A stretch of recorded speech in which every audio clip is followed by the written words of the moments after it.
মৌসুম বদলের এই সময়ে গলা ব্যথা, খুসখুসে কাশি সাধারণ সমস্যা। অনেকে দীর্ঘদিন ধরে এ ধরনের কাশির সমস্যায় ভুগছেন। অ্যালার্জির ওষুধ, কাশির ওষুধ খাচ্ছেন কিন্তু পুরোপুরি সারছে না। দীর্ঘদিনের খুসখুসে কাশি একটি বিরক্তিকর সমস্যা। তো আজকে আমি যে প্রোডাক্টটি নিয়ে এসেছি সেটির নাম হচ্ছে ডেক্সপোটেন কুল সিরাপ। এই ডেক্সপোটেন কুল সিরাপটি অত্যন্ত পাওয়ারফুল একটি সিরাপ।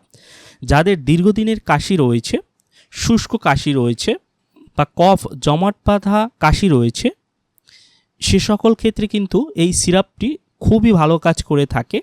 এটি নাসার বন্ধতা দূর করতে সহযোগিতা করে। আপনারা যারা অনেকেই রাতে ঘুমাতে পারেন না কাশির যন্ত্রণায়, সে সকল ক্ষেত্রে এই সিরাপটি অত্যন্ত ভালো কাজ করে থাকে। এটি গলা ব্যথা দূর করতেও কাজ করে থাকে। এটি মেন্থল স্বাদযুক্ত, আপনারা দেখতে পাচ্ছেন। তো যাদের এই রকমের সমস্যা রয়েছে তারা এই সিরাপটি খেতে পারেন। তো সিরাপটি কিভাবে খাবেন সেটি আপনাদেরকে এখন আমি বলে দিচ্ছি। যারা প্রাপ্তবয়স্ক রয়েছেন এবং যাদের বয়স 12 বছরের উপরে, তারা দৈনিক 2 চামচ করে রোজ 4 বার খেতে পারেন। আমি আবারও বলছি, যারা প্রাপ্তবয়স্ক রয়েছেন এবং যাদের বয়স 12 বছরের উপরে, তারা দৈনিক 2 চামচ করে রোজ 4 বার খেতে পারবেন। তবে আমার পরামর্শ থাকবে কোনো রেজিস্টার্ড ডাক্তারের পরামর্শ নিয়ে এই সিরাপটি খাওয়ার চেষ্টা করবেন। তো এটি সাধারণত বাজারজাত করে থাকে এসকেপ ফার্মাসিউটিক্যাল লিমিটেড। এটি এসকেপ কোম্পানির একটি প্রোডাক্ট। এটির মূল্য হচ্ছে, এই সিরাপটি আপনারা 110 টাকায় যে কোনো ফার্মেসির দোকান থেকে এটি ক্রয় করতে পারবেন।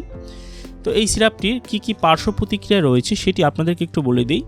এটির পার্শ্ব প্রতিক্রিয়ার ভিতরে রয়েছে অনেক সময় অ্যালার্জির প্রতিক্রিয়া দেখা দিতে পারে, মাথা ঘোরা, ঝাপসা দৃষ্টি দেখা দিতে পারে বা বমি বমি ভাবও হতে পারে। গর্ভাবস্থায় বা স্তনদানকালে এই সিরাপটি ব্যবহার করা যাবে না, এটির ব্যবহার এড়িয়ে যেতে হবে। তো এই ছিল মোটামুটি ডেক্সপোটেন কুল সিরাপ সম্পর্কিত সকল তথ্য ও উপাত্ত। যদি আপনাদের ভিডিওটি ভালো লাগে তাহলে অবশ্যই আমার চ্যানেলটি সাবস্ক্রাইব করবেন। আর এই সম্পর্কিত যদি আরও কিছু জানতে চান তাহলে নিচে কমেন্ট করবেন, আমি যথাসম্ভব উত্তর দেওয়ার চেষ্টা করব। ধন্যবাদ সকলকে, সবাই ভালো থাকবেন।